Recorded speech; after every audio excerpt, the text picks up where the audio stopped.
Imagine a world on a knife's edge, where global superpowers teetered on the brink of nuclear war. For 13 tense days in October 1962, this wasn't a fictional thriller, but a terrifying reality. The Cuban Missile Crisis, a perilous standoff between the United States and the Soviet Union, brought the world closer to nuclear annihilation than ever before. The fate of humanity rested on the decisions of two men, each holding the power to unleash unimaginable destruction. This crisis wasn't a sudden eruption, but the culmination of simmering Cold War tensions.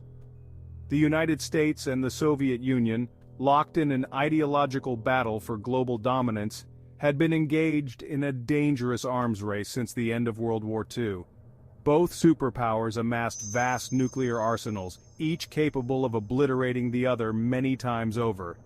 This terrifying balance of terror defined the era, casting a long shadow over global politics. At the heart of this crisis lay a small island nation, Cuba. Fidel Castro's communist revolution in 1959 had overthrown a US-backed regime, establishing a Soviet ally just 90 miles off the coast of Florida. This proximity was unacceptable to the US, viewing Soviet influence in Cuba as a direct threat to its national security. The stage was set for a confrontation that would push the world to the brink. The decisions made, the risks taken, and the lessons learned during those 13 days continue to resonate in the corridors of power, reminding us of the fragility of peace in an age of unimaginable destructive power. To understand the Cuban Missile Crisis, we must rewind to the aftermath of World War II. The defeat of Nazi Germany and Imperial Japan left a power vacuum quickly filled by two emerging superpowers, the capitalist United States and the communist Soviet Union. These ideological rivals, deeply suspicious of each other, engaged in a global struggle for dominance known as the Cold War. Both sides embarked on a frantic arms race, developing increasingly powerful nuclear weapons. The US, having already unleashed the devastating power of the atomic bomb on Hiroshima and Nagasaki, held an early advantage. However, the Soviets quickly caught up, testing their own atomic bomb in 1949. The world watched nervously as the nuclear arsenals of both sides swelled, creating a terrifying stalemate known as mutually assured destruction, or MAD. Meanwhile, the struggle for influence played out on multiple continents. In 1959, Fidel Castro's communist revolution triumphed in Cuba, ousting the US-backed dictator Fulgencio Batista. This victory sent shockwaves through Washington. A communist nation just miles from Florida was a nightmare scenario for the US, heightening Cold War tensions. The failed Bay of Pigs invasion in 1961, a covert US attempt to overthrow Castro, further inflamed the situation. Castro, feeling increasingly vulnerable, turned to his Soviet allies for protection. Soviet Premier Nikita Khrushchev saw an opportunity to bolster Soviet influence in the Western Hemisphere and counter the American nuclear threat stationed in Turkey. The stage was set for a dangerous gamble. To grasp the gravity of the Cuban Missile Crisis, visualizing the geographical context is crucial. The map above illustrates the close proximity of Cuba to the United States. For American policymakers, the thought of Soviet nuclear missiles stationed just 90 miles from Florida was deeply unsettling. These missiles, capable of reaching major US cities in minutes, fundamentally altered the strategic balance. The placement of Soviet missiles in Cuba was a direct response to what the Soviets perceived as a similar threat from the US. The US had previously deployed Jupiter missiles in Turkey, a NATO ally bordering the Soviet Union.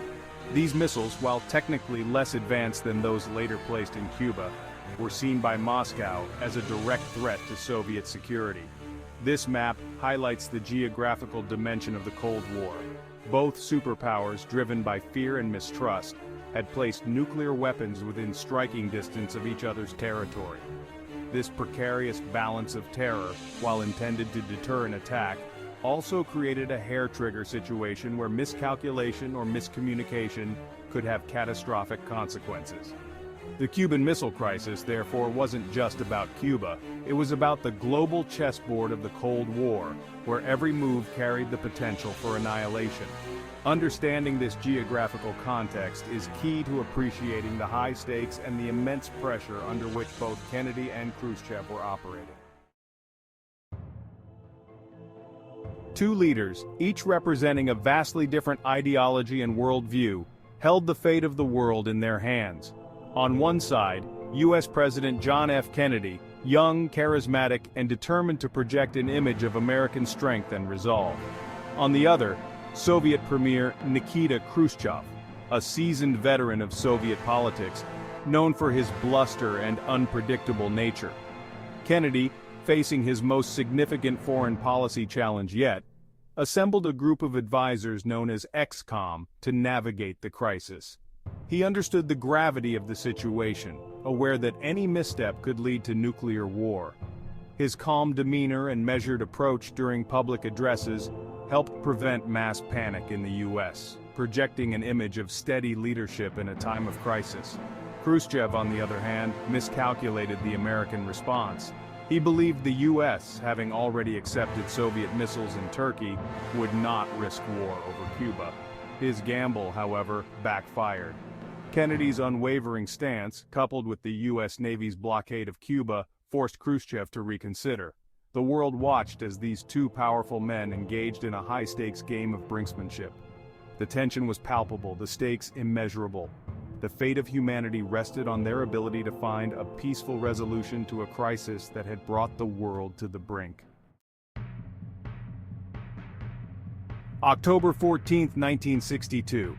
An American U-2 spy plane captures photographic evidence of Soviet nuclear missile sites under construction. President Kennedy is informed of the Soviet missile deployments in Cuba.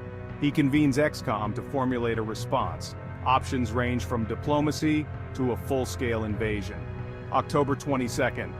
Kennedy addresses the nation announcing a naval quarantine of Cuba. The world holds its breath, bracing for a Soviet response. October 24th. Soviet ships approach the U.S. blockade line. Tensions remain high. October 26th. Khrushchev proposes removing the missiles from Cuba in exchange for a U.S. pledge not to invade. The agreement diffuses the crisis. October 28th. Khrushchev announces the dismantling of the Soviet missile sites in Cuba. The world breathes a collective sigh of relief. As the ships halted at the blockade line and the back-channel communications intensified, the world was gripped by the uncertainty of the outcome. The negotiations, fraught with tension and high stakes, underscored the delicate balance of power during the Cold War. Kennedy's decision to secretly agree to remove missiles from Turkey in exchange for the Soviet withdrawal from Cuba highlighted the complexities of diplomatic negotiations under extreme pressure. This resolution, though fraught with risk, ultimately showcased the possibility of peaceful negotiation even in the most volatile situations. The Cuban Missile Crisis not only marked a pivotal moment in Cold War history, but also taught several critical lessons in international diplomacy and crisis management. It highlighted the importance of open channels of communication between world powers, the value of restraint, and the potential catastrophic consequences of miscalculation. The crisis also spurred the establishment of more direct communication links between the superpowers, such as the installation of the Moscow-Washington hotline. These developments, aimed at preventing future crises, underscore the lasting impact of those 13 tense days in October 1962. Thanks for watching. Please like, subscribe, and share to support me.